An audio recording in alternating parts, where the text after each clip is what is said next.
We are back. Sam Seder on the Majority Report on the phone. It is always a pleasure to welcome back to this program a reporter for, well, he reports for The Intercept. He writes for every major magazine that you've ever read, I would say. Also, author of Chain of Title, perhaps I don't want to say the seminal, but one of the seminal books on the 2008 financial crisis that started with housing. And my understanding is he's writing another book. I can't remember off the top of my head what it's about. But David Dayen, welcome back to the program. Hey, thank you. I hope your Thanksgiving was good. It was just fine. Okay, all right. I'm glad to hear that. Always happy. How was yours, Sam? Oh, you don't even want me to go into it. Okay. No, it was good. It was good. Mine was fine. Okay. But so I'm glad we got that over with. That could have been uncomfortable. It could have been. It's not. David, let's get into this. I read it. I read this piece last week. I wanted you on last week, and then I was like, I don't want it to get buried in Thanksgiving hoo-ha. Right.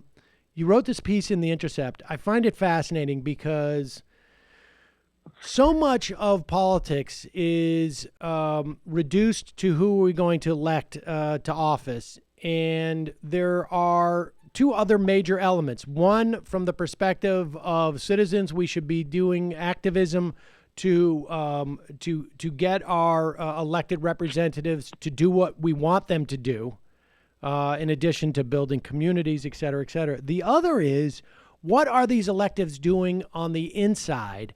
Because so much of what happens in our government, and it makes sense, right, that it's going to be complicated and somewhat opaque from your average viewer, reader, listener, because we have a huge country. And it is, it's like riding a bull in some respects. So you wrote about one of the power plays by the Congressional Progressive Caucus in the run-up to the leadership challenge for Nancy Pelosi, which is still ongoing. But all right, tell us, just set the table for us. How big is the Congressional Progressive Caucus before the election, after the election? Before the election, I believe there are 77 members of the Progressive Caucus, and they actually picked up 2 shortly after the election, current members who decided to join.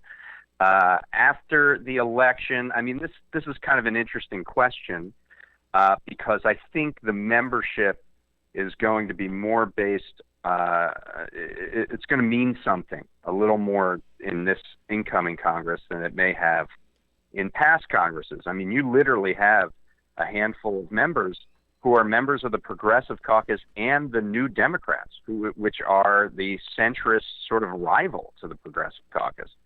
So the Progressive Caucus in the last decade has been sort of more a badge you can wear. It's, hey, I'm progressive. I'm a member of the Progressive Caucus. Don't bother me.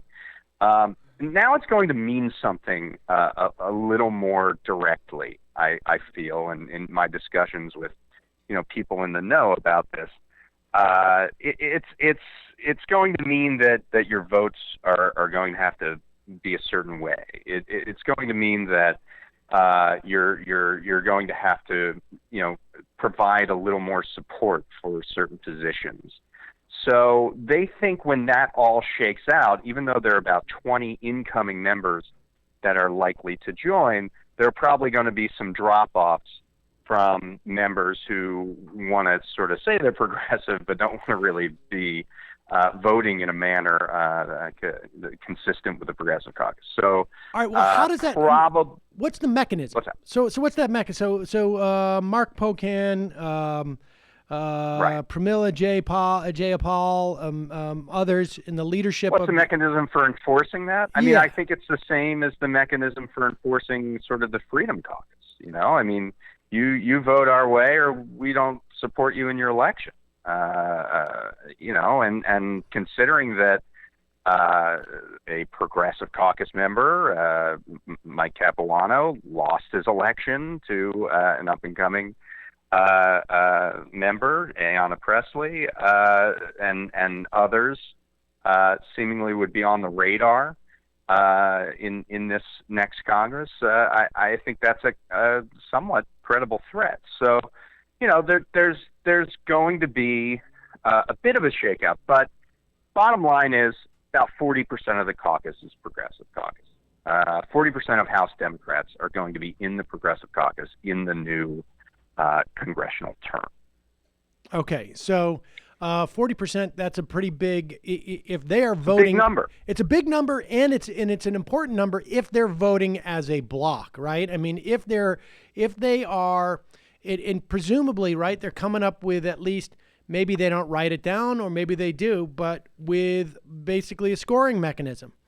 These votes that you need, we need you to take these votes. If you don't take these votes, we give you a C- or a D or an F. And if we give you an F, we're going to be out there, or even a D, we're going to be out there, and we're going to be supporting a progressive challenger to you in your district. And so that makes a big difference if you're voting like a block, right? It doesn't even matter. I mean, your size is less relevant. And the Freedom Caucus, Freedom Caucus was 30 people. Yeah. I mean, so we're talking. Freedom Caucus we're talking about a third of what the Progressive Caucus is likely to look like. And now it's not going to be quite as cohesive as the Freedom Caucus. I think that's pretty clear. But even if it's minimally cohesive, given the margins in the Democratic in the House next year, you don't need that many to swing votes.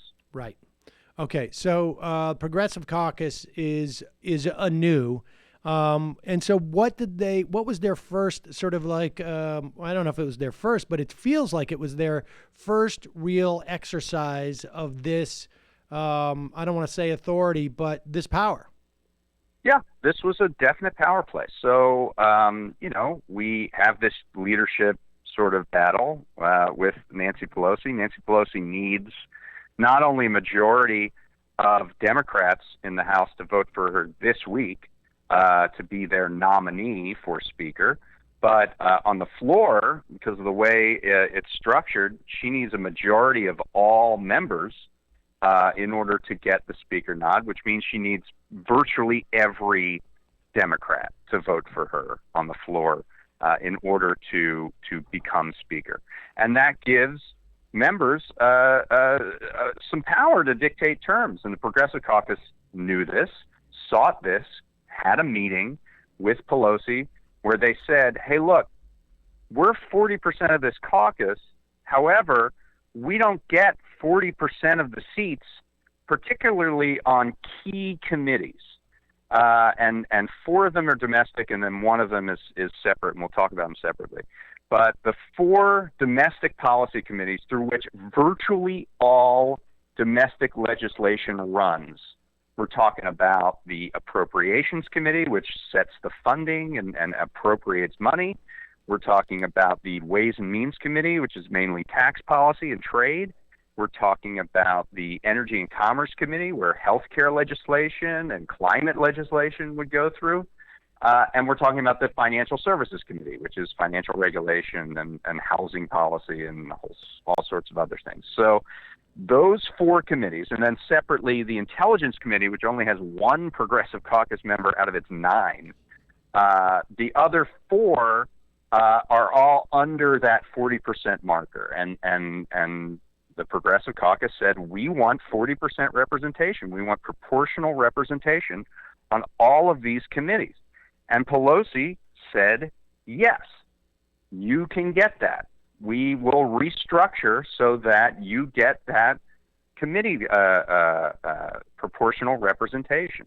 And that's a very big deal because these are the places where this legislation will initiate. When you're thinking about almost everything that progressives are moving to want, whether it's legislation on prescription drugs, legislation on single-payer health care or Medicare buy-in, legislation on a Green New Deal. You name it. It's all going to go through these committees. So if you don't have the people, you're not going to get your stuff through. All right, explain that dynamic, because I'm not sure that folks understand. I mean, more or less people know, you have a bill and then it becomes a law and then it gets signed Right. by the I president. need to do a little Schoolhouse Rock here. Please, you don't have to sing, so but the committee structure is very important in that. There are committees of jurisdiction. I mean, look, much of Congress is turf wars, right? If you have legislation on health care, the committee in the House, there are actually two, the Energy and Commerce and the Ways and Means Committee. They're going to say, well, we're taking that bill. We get that bill, and we decide whether to mark it up. We decide what to do with this bill. Anybody can introduce a bill, but it goes into one of those committees. And if it has to do with taxes, if there's any kind of financing for it, Ways and Means is going to look at it. If it has to do with all sorts of issues, whether it's healthcare or climate or whatever, Energy and Commerce is going to look at it. And that's where the baseline bill begins. I mean, things can be done on the floor of the House, although we don't see that very much anymore. But the committees really control the legislation. And where they begin is critical to where they end. And where they begin is in those committees. And this is where the bills get formed. I mean, you have you can That's right. you can introduce a bill, but it goes through essentially a sausage factory, as it were. That's and, right. And it comes out the other where end. the factory is, and there aren't enough progressives in those factories. And so this was the power play to get the proportional amount of Progressive Caucus members in those committees doing the work to shape that legislation. We've learned from history here. After 2008, when we had the Dodd-Frank legislation, turned out that a lot of these freshmen and sophomore congressmen who won in 2006 and 2008, who were blue dogs and new Democrats, they flocked to the Financial Services Committee, and they got to shape that legislation, which was actually far worse in the House than it ended up being in the Senate, which is the opposite of what you would think.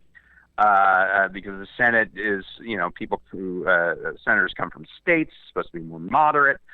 Actually, they were better on that bill because the committee was stacked with New Dems and Blue Dogs who go there because it's a source of funds. The lobbyists control or are interested, let's say, in all of these money committees, and they will spend money to influence them. And it was commonplace for Democrats to put these New Dems, they call the frontline members who need to raise a lot of money to retain their seats on these committees for access to those lobbyist donations.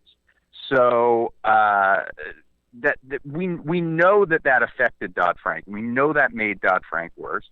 And progressives didn't want to see that happen again. So this is not just for now, right? Because you get seniority, you move up through the committees. The more longer that you've been on one, the more opportunity you have to influence legislation. This is not just for now. This is for far into the future. When we have a Democratic president and a Democratic Congress, to have progressives in these positions will change the face of the legislation that ultimately comes out.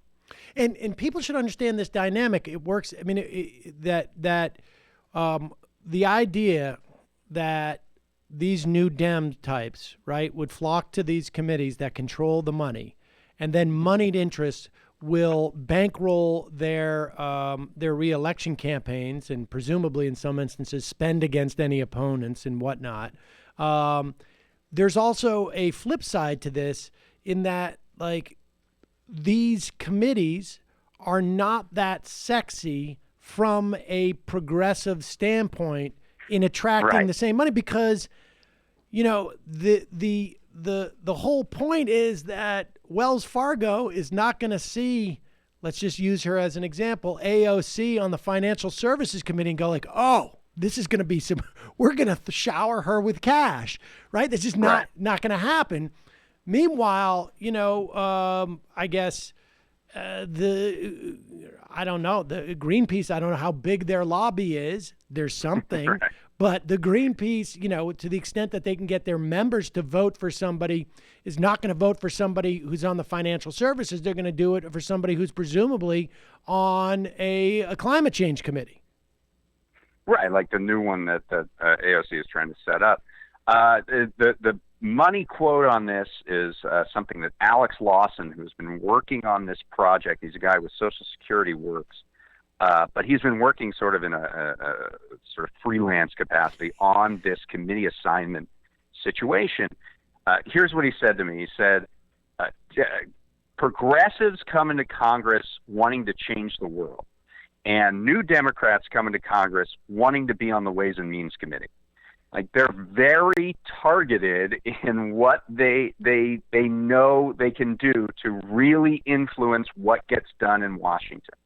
And progressives come in, a lot of them were civil rights lawyers or worked in law firms. They flock to the Judiciary Committee. The Judiciary Committee has 75% of its Democratic membership are members of the Progressive Caucus.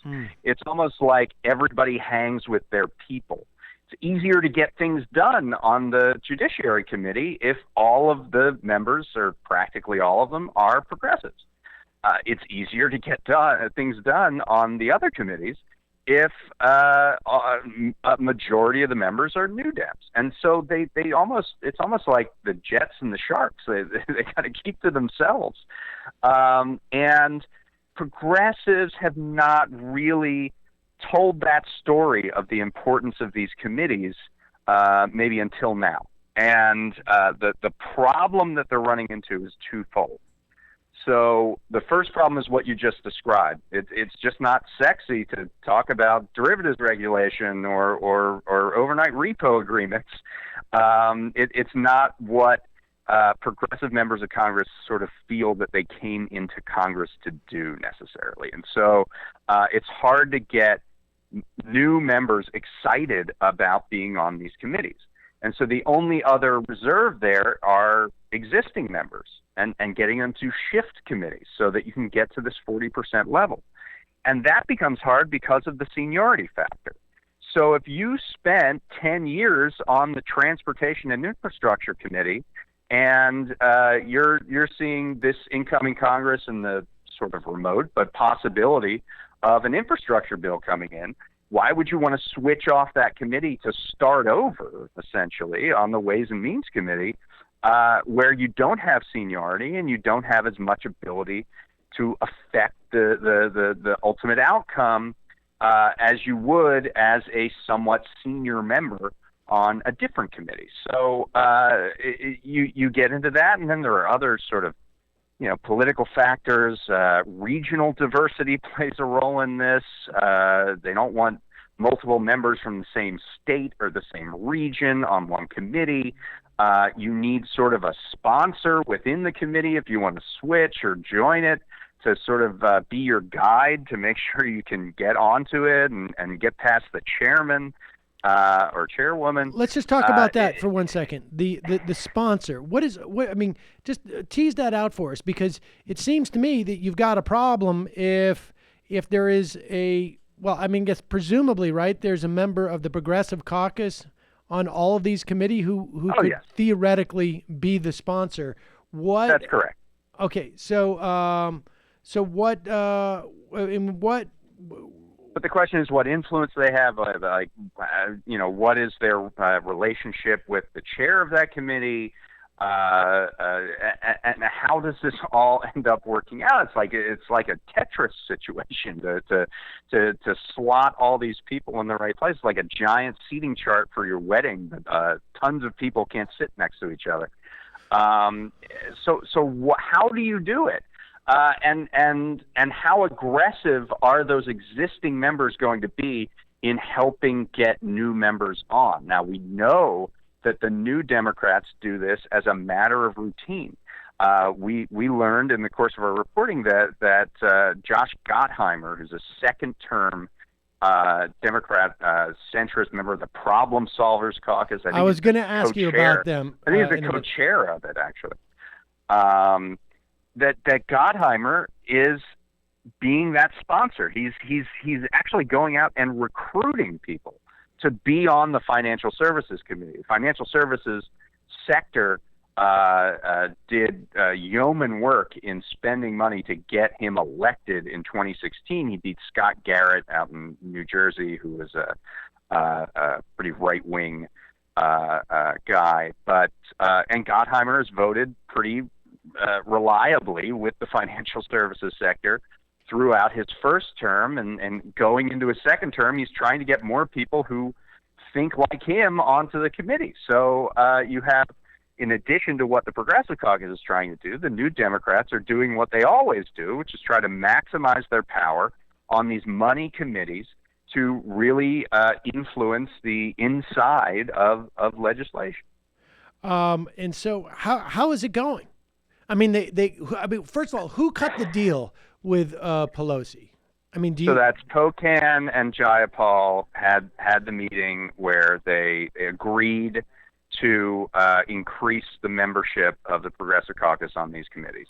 But it's almost like, once they say that they have a handshake deal, you got to bring the horses now. You got to close that deal. You have to find the members willing to switch, or find the new members willing to go on these committees and submit them to the leadership. There's a whole process by which committee assignments get doled out. It's the Steering and Policy Committee, which really is just the speaker. I mean, Pelosi is the chair of the Steering and Policy Committee.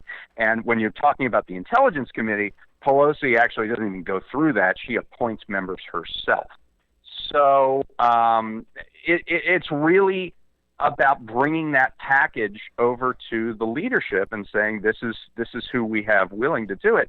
And it's kind of mixed right now. There's a lot of hemming and hawing. It's very fluid. I've heard stories of members saying that they would switch and then changing their minds within a 24-hour period. It's extremely fluid, and it's difficult because it's just not historically what the Progressive Caucus has been focused on, certainly not what progressives on the outside have been focused on. Committee assignments is not something that has historically been a rallying cry from progressives nationwide. And it's a difficult thing because it's an inside kind of deal. It's hard to influence. But, I was hoping to at least shed some more light on the process and show that, it's not enough just to get elected. There has to be a willingness to govern on the part of liberals and progressives in Congress. And this is right at the heart of that.